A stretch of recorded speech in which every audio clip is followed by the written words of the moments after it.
I would like to begin by turning over to Sheldon, who is OISE Senior Director and Registrar, to welcome our students and to talk a little bit about what this session is all about. Great. Thanks, Julia. Good afternoon, everyone, and thank you for joining us. Appreciate it, whether you're here live or watching the recording later. I'm very pleased to welcome you on behalf of the Registrar's Office and Student Experience.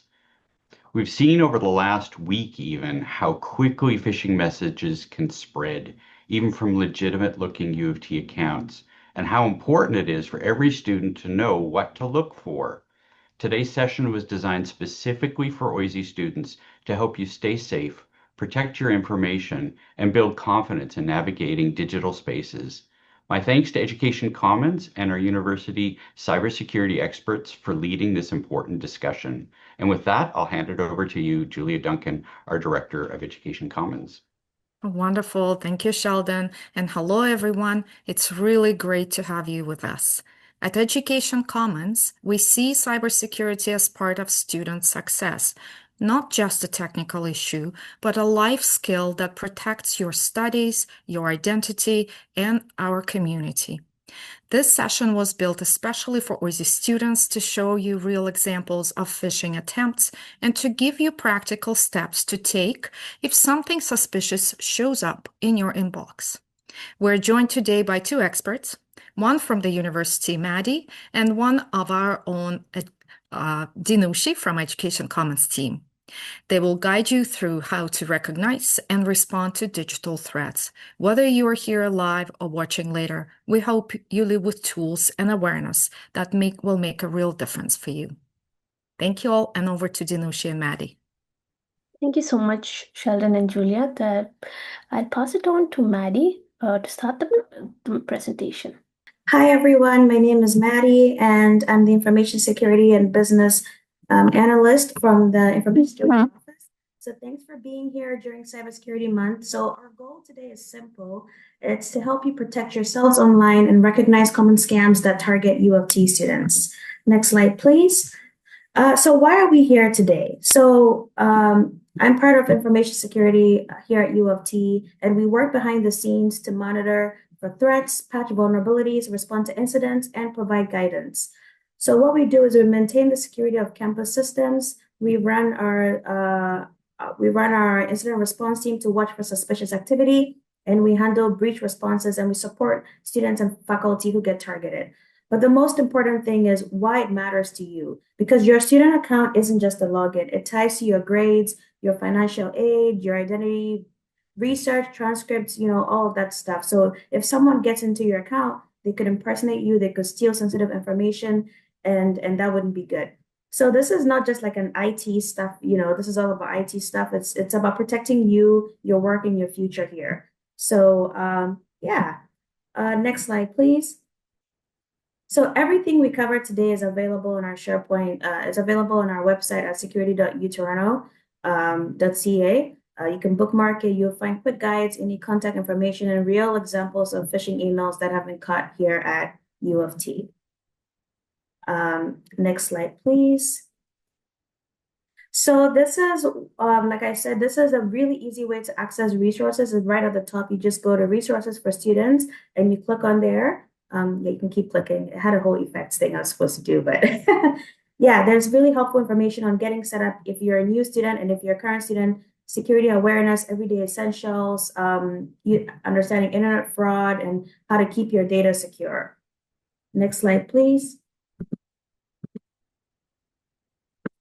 Okay, so we have some really exciting Cybersecurity Month events, and I just want to spend a few seconds on each of them. We have a repost for rewards. We're giving away exciting prizes. We want to promote awareness at U of T. So if your club reposts any of our stuff on social media, they could stand a chance to win some exciting prizes.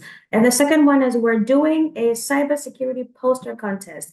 Now, this one is very exciting. It's all about creativity meeting awareness. We want you to design a poster that captures what cybersecurity means to students here at U of T. Maybe it's phishing, maybe it's online privacy, or even just self-defense. So you don't need to be an artist. It's about communicating an idea that sticks, and we need some ideas from students. So feel free to submit your design, and if you win, It'll be featured on our website. It'll be featured on our digital screens across campus, and the winners do get bragging rights and a prize. So this is your chance to shine if you want to promote security awareness. Okay, and next slide, please. We have some exciting events happening this month. This is one of our big brain sessions, which is a panel on AI and cybersecurity called Asset or Advisory. So we have a couple professors here. We have our CIO moderating. We're going to explore how artificial intelligence is used on both sides, from defenders to detect threats, and also from the attacker side. They use it to generate like deep fakes, phishing emails, and that kind of thing. So we've got some fun experts, and I hope you guys will be able to join as we help them break down the latest trends on what's real, what's hype, what the future is going to look like for students. So if you're curious about AI or digital privacy or even the job market of tomorrow, this session is unmissable. And finally, to wrap up Cybersecurity Month on a fun note, we have our cybersecurity trivia game. We want to know, how much do students really know about cybersecurity? So this is like a Kahoot showdown. You're going to be competing against other students, testing your knowledge about digital safety, privacy, even hard things like Bill 194, if you've heard about it. We're also going to be talking about FEPA, and it's the perfect way to celebrate what you've learned from the whole month, meet other students, and grab some swag items. So all the events, details, and registrations are available on our website. Okay. Next slide, please. Okay, so cybersecurity awareness. So now we're really going to get into the nitty-gritty of it and talk about the big thing that's happening today, which is phishing. Next, you can click, yeah, there we go. So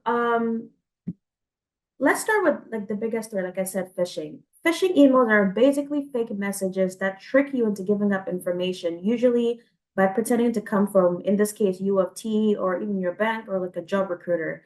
So here on the slide, as you can see, these are some real examples that students have received. So I just want to ask you, have you seen something like this before? If you have, what gave it away? If we have any students who would like to answer that. If you've seen these kinds of emails before, and what gave it away that this was a phishing email? Okay, we can move on. That's the next slide is also another example of a phishing email.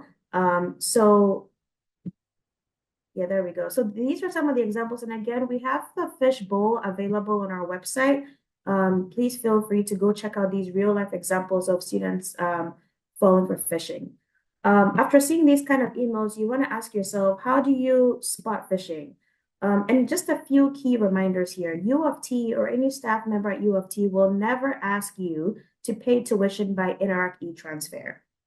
So that's one of the big things to look out for. We would never ask you to do that.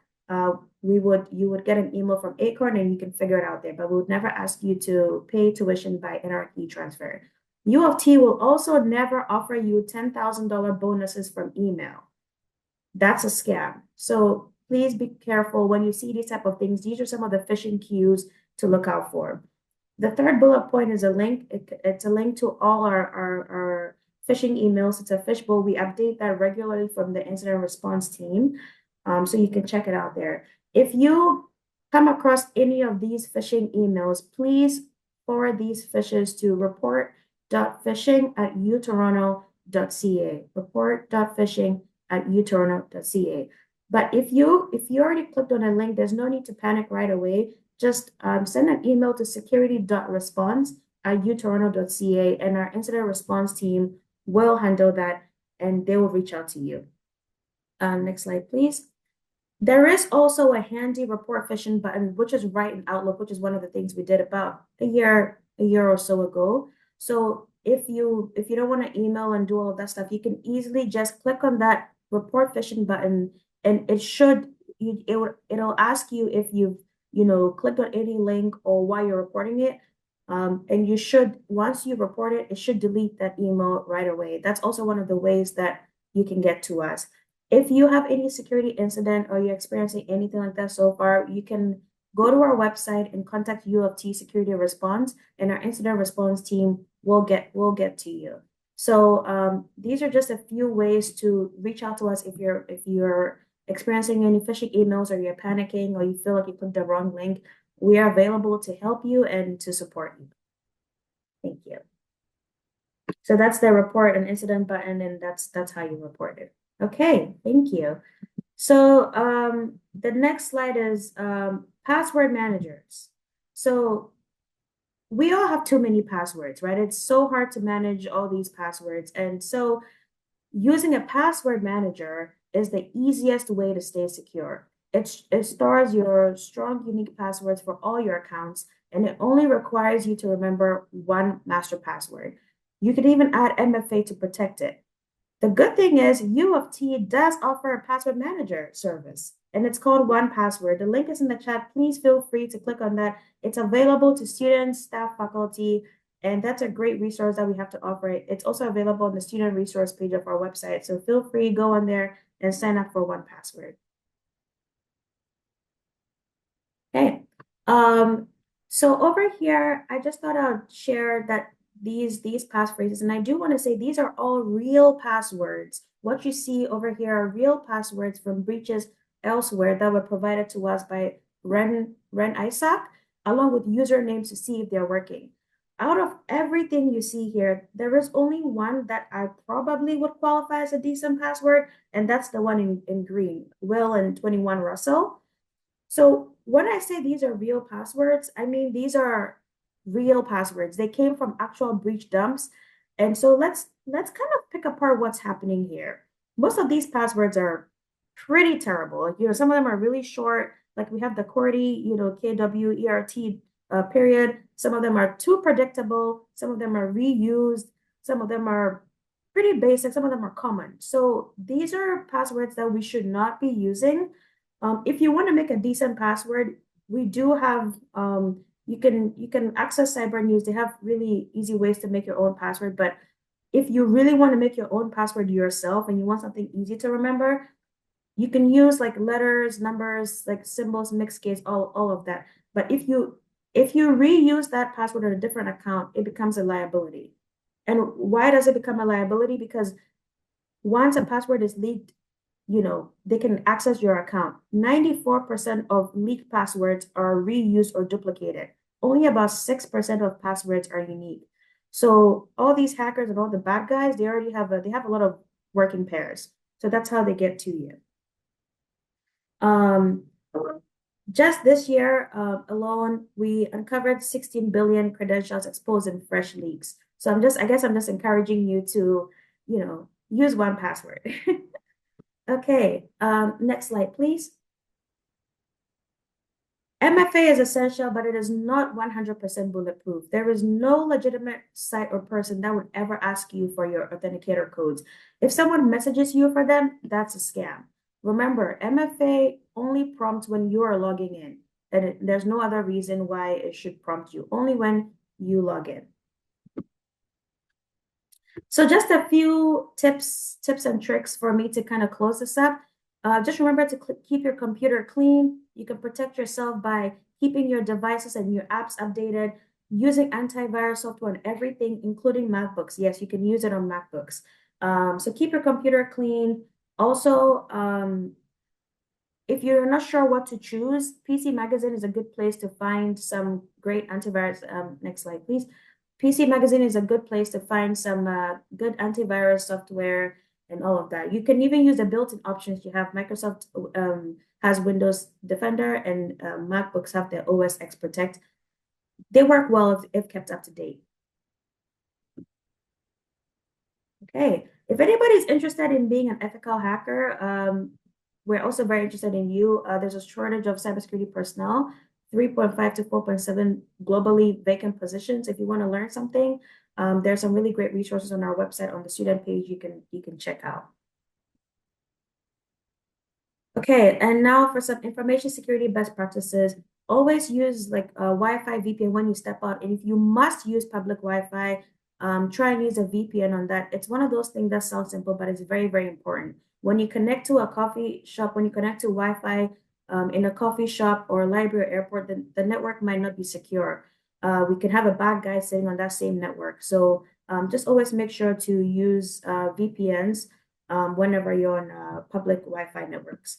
Another thing is to always back up your data. What if your laptop fails tomorrow? What if your phone is lost or stolen and you have a lot of work, a lot of data, a lot of research? It's always a good idea to back up your data, at least keep 2 copies, so that you can, if something happens to it, then you have your backup tools there for you. Okay, and I just want to talk about Windows 10 quickly. Windows 10 support ends October 14. That's in about 5 days.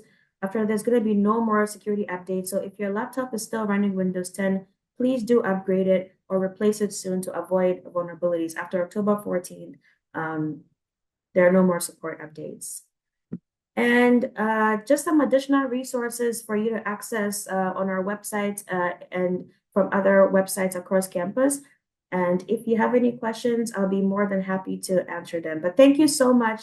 And thank you, Denishi, OISE, and everyone, Julia, for allowing me to have this presentation.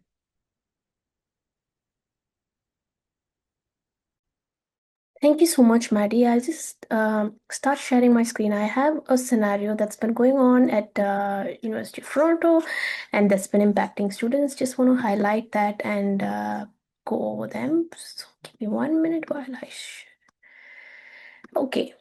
Before I dive into the actual scenario that's been happening, I just want to share a few free tools. So, Have I Been Pawned is one of the sites where you can actually check if your email has been compromised or if your password itself is part of a security breach.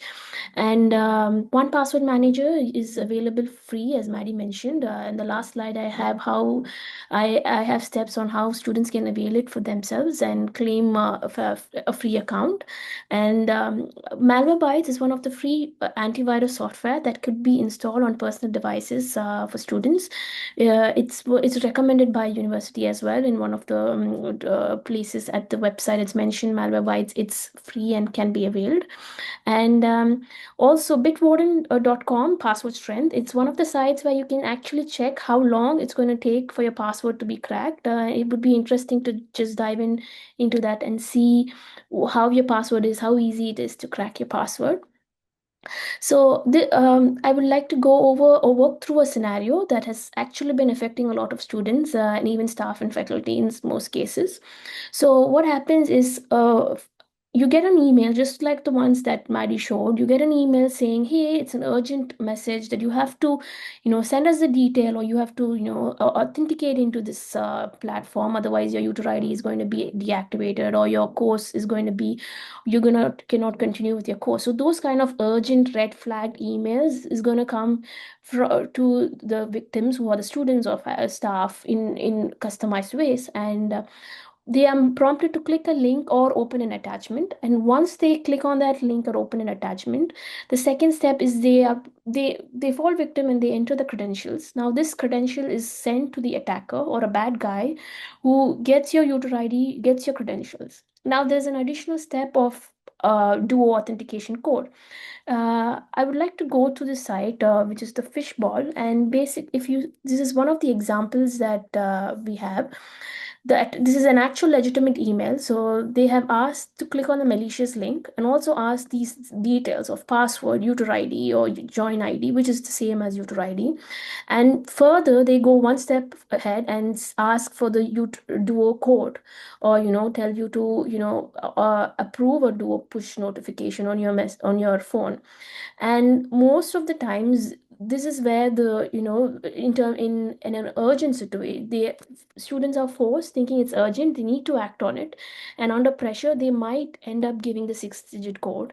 And as Maddie mentioned, at no point in time, no one from the university office and no one legit would be asking a duo code or ask you to click on a link that saying it's very urgent. So these are the red flags. What happens is when you respond to this email saying, giving back the duo code or maybe approving the notification when you receive it, the attacker's signing in as you, meaning they get access to your email inboxes or any application that you might have access to. Now this is where most of the biggest impact happens, because now when one student gives in the authorization in terms of duo code and a particular user ID and credentials, they are signed in as a legit student, and then the attacker leverages that and tries to send in multiple emails to other students saying, hey, send us this information or do us a need transfer, which has been ongoing in the last week. Now, most of the students fall victim because this is coming from a mail.utoronto.ca email address.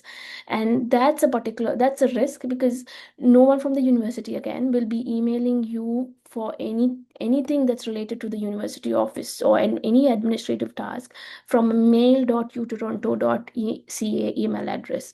That's something to look out for. And it continues as a chain of reaction. So knowing, being aware of what is happening, the attackers are, targeting the victims, how victims are falling trap for it, is something very important in the present times, considering the phishing surge that has been happening. So how it can be prevented? Use strong and unique passwords, because if, say, you end up giving your user ID credentials and your password, worst case scenario, if you happen to give that and to the attacker, and or click on that link and enter in your credentials going to the attacker indirectly. Now, if you're using the same password on another application, maybe your personal Gmail or even your bank, they might end up using it against you on your Gmail account, or by just doing a search on you, or maybe try to log in into your LinkedIn or something. So it increases the impact, and that's why password manager is something that's very handy. Look for signs, never fall for urgency, do not panic. There's no one is going to say you have to do this by end of day from the university. There's always time for you to verify the source and then respond. um, Never click on attachments or links that you especially come from untrusted sources. And never do not approve MFA requests. As Maddie mentioned, no one is going to ask for an MFA approval or a 6-digit code at any point. It is something that you have to do only when you give in a username and password onto a site. And university office is never going to email you from an email that is ending with mail.utoronto.ca. So what to do if you are a victim? If you think that your device is behaving in a certain way and you're suspicious that there's a malware, disconnect from the internet, run an antivirus scan. The Malwarebytes free tool can, if you're running that, if you initiate a scan, it would tell you if there's a malware or not. Report it to security.response@utoronto.ca, or reach out to Education Commons or join our drop-ins to just report to us, and we can work with the central team, security response team, to to see the best response and sort things out for you. And reset your credentials immediately if you have clicked on a link or an open an attachment. The link, there is a self-service link in University of Toronto's website that you can actually go in and change your user ID credentials immediately. If you've given any banking information, call your bank immediately, report fraud, and change your credentials and monitor for unauthorized transaction. And worst case, you can have a freeze on your account until things are sorted out. This is the high level overview of what to do if you are a victim. And call to action, as Maddie mentioned and I mentioned multiple times, having a secure password, managing it in a secure way is the first step in securing yourself and your applications that you have access to. So you can click on this link to claim your free 1Password account and redeem your 1Password account and use your personal email address to have your credentials stored in a secure way and manage it efficiently. That's it for now, and I think we're right 1 minute on 12:29. We're right on time. And yeah, thank you so much, everyone. I pass it on to Sheldon and Julia for the closing notes. Great. Well, thank you so much for that, Danushi, and also thank you to Maddie and everyone who's helped make today such a great success. Also, thank you for joining us today, either in person or watching this video later on. Staying alert to digital scams is one of the most important things that you can do to protect your academic and personal information. If you take one thing away from today, it's this: always pause and verify before you click or respond. Nothing is urgent. Thank you so much to our colleagues in Education Commons and the U of T Information Security for leading this important work. Over to Julia. Thank you, Sheldon, and thank you, everyone, for taking the time to learn with us. Cybersecurity is a shared responsibility, and awareness really does make a difference. Please visit the U of T Fishbowl for real examples of scam, complete the 10-minute cybersecurity awareness course in Quarkers, and share what you learned today with your peers and community members. Together, we can keep U of T and OISE's digital community safe. Thank you all.